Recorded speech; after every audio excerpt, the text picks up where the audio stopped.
dhuguma fonqolchadha moo wanta kan biraadha mee xiinxala isin karaa keessaniin maal jettu kana? Nama walga'ii kanaan lakkoofsa isaas hin beeku irrattis yaada kennuu hin danda'u. Akkamitti walga'anii ajandaan isaaniis maalidha? Murtii fudhatu moo hin fudhatanii maalidha? Kana irratti yaada kennatuun na rakkisa. Odeessa homaan qabu haala ciccitaa keessa jira. Mayyuu waanuma ergisa ijoollee irraatiin cittaasaa jira. Telefoona hin qabu. Kanaaf odeessa bal'aa hin qabu. Kana irratti waa jechuun na rakkisa. Waan hin hubadhu yoo jiraate bajeta dhaabarraati bahee walga'iin kun gaggeeffamne kana mirkaneeffatteera.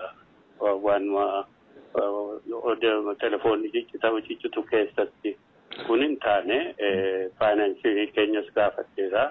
Karaa isaa wanti bahee gaafatame yookaan isatti galii ta'ee bahee humtuu jiru. Darbee immoo ajandaan suni gaafatteera. Ajandaan isaa maalirratti wal gahaa kanarratti ibsinaan kennamne. Kuni akkaataatti walga'iin kuttata irraati waan sirna hin qabne tokko ta'uusaa ifaadha eenyuufuu. Inni kuni egaa akkamitti godhatanii waan mari'atanii madda bahuu maalidha isa akkuma dura ijoolleen yaada kennatanii isaanuu irra jiru yaada kennaa jiru moo hin jiranii kana quba qabu sanarra.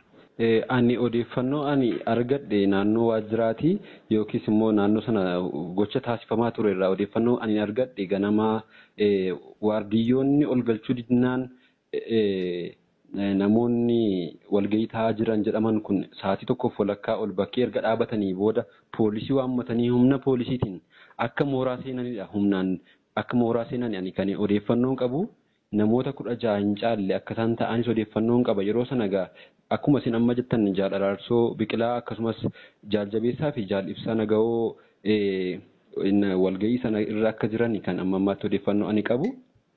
Mee wanti kun dhuguma fonqolcha ta'uu ni danda'a jettanii tilmaamtu?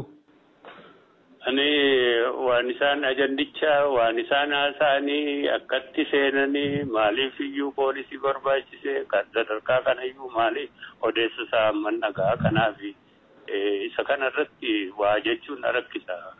Otoo waan isaa xumurasaa fi maalii isaan beekne isa kana miseensotumaa fi hoogganoota warra kaanii fi Oromootiif dhiisnaanii ammatti odeessa waan hin qabne irratti kana jechuun rakkisa. Tolee haa ta'u mee dhumarratti haala keessa jirtan ilaalchisee miseensotaafis ta'e akkasumas uummata Oromootiif dhaamsa dhaamtan yoo qabaattanii yookiis immoo namoonni garaagaraa mootummaanis harka keessaa qaba kan jedhu shakkii qabu mee kana wajjin wal qabate wanta jettan yoo jiraate dhumarratti dhaamsa keessan dhaggeeffanna.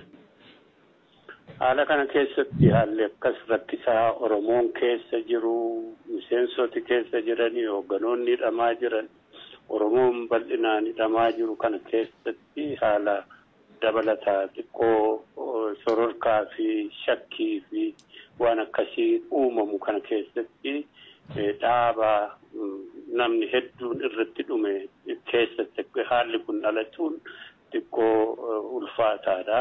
Nama yaaddessaa. Waan nama yaaddessu kana keessatti tokkummaa miseensota warra qabsoo kanatti wareegamanii fi seeraa fi sirnaan deemnu kana keessatti mootummaan kun gochaa dhaabni kun ummati kun walumaa gala biyyattiin seente irratti kana harkasaa keessa galfatee wanni godhate badii guddaa badii irratti badii dabaluu ta'a. Kanarraa yoo qusate gaarii yoo keessa jirate gara fuulduraatti adda baafanna. Miseensotii fi ummati immoo kanarratti qabsoo isaanii fi karaa nagayaa karaa akkasumas sirnaa dhaabni kun bakka gaheerraati. Dhaabni kan dhaaba kanarratti miidhaan akka hin geenye karaa nagaa dhaaba isaanii tiksuu fi seeraan kana ittifachuun uummatarraa eegamudha. Wareegama isaa kanuma kan jechuu danda'an. Ammaan booda nu harka hin jiru galfatichi uummata harka jira jechuudha. Tole hayyuu duree adda bilisummaa Oromoo Jaal Daawud Ibsaa ibsanuuf kennitaniif guddaa isin galateeffannaa galatoomaa.